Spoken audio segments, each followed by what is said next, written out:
Imagine walking on a quiet morning through a countryside field. You see an old stone wall, some stones in place, some fallen, some pushed apart by the roots of trees, and suddenly you start to wonder, why do we build walls between people? Do we really need them? Or do we keep repairing them simply because someone once told us to? This is the question Robert Frost takes us into his poem Mending Wall. Today, we will explore the poem like a story, calmly, clearly, and meaningfully. And before we begin, keep your textbook open in front of you. I am not going to read the lines, I am guiding you through them like a narrator walking beside you. Ready? Let's begin. Mending Wall was written in 1914, but the ideas inside it feel surprisingly modern because the poem is not really about a wall. It is about people, relationships, boundaries, and human behavior. Robert Frost sets the poem in rural England where he lived for many years.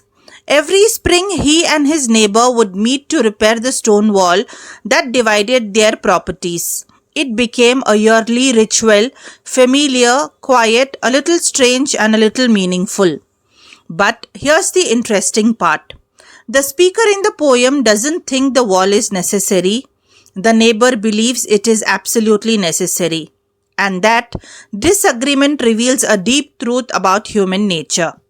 Now, let's move through the poem stanza by stanza slowly, like the two men walking along the wall together. Stanza 1. Forces that break the wall.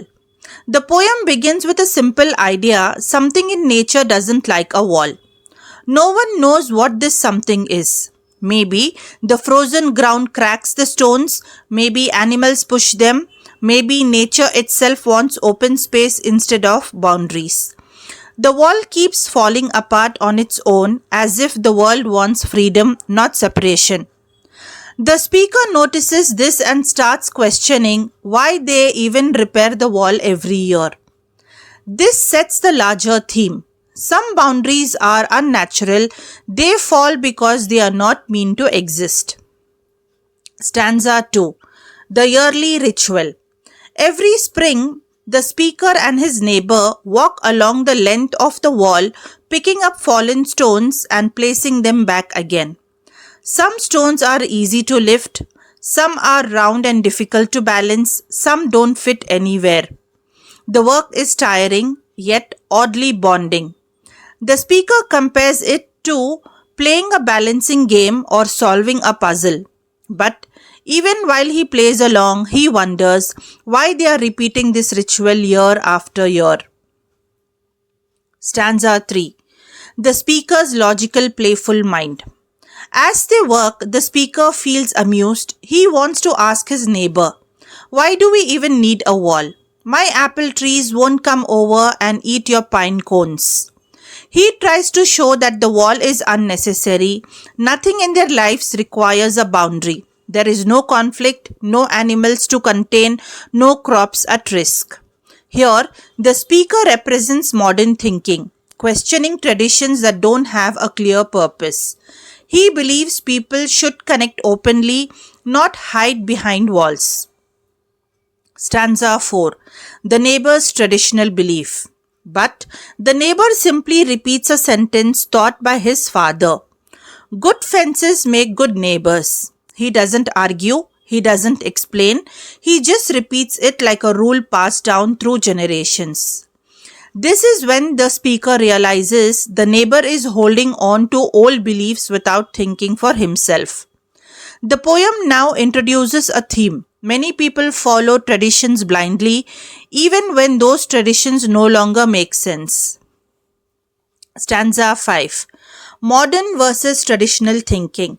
The speaker keeps trying to make his neighbor think. He wants him to question the idea of boundaries, but the neighbor refuses. The wall becomes a symbol. For the neighbor, tradition, safety, order, and respect. For the speaker, unnecessary separation, outdated thinking, and blind obedience to old rules. This contrast between the two men becomes the central idea of the poem. They repair the wall together, but they don't agree on why it should exist. Stanza 6. The image of the neighbor as an old stone savage. The speaker imagines the neighbor walking in the shade carrying old stones like a man from the past, almost like an old stone savage. This doesn't mean the neighbor is uncivilized. It means he is stuck in old ways, unable to see beyond tradition. The neighbor is serious, silent, and firm. He refuses to consider a world without boundaries. He believes walls prevent trouble, he believes they protect relationships, and so he holds on to his father's words. Stanza 7. The final message. The poem ends with the neighbor repeating, "Good fences make good neighbors." We realize that nothing has changed. The speaker still questions the wall, the neighbor still believes in it, the wall gets repaired, but their beliefs remain divided. And that is exactly what Frost wants us to think about.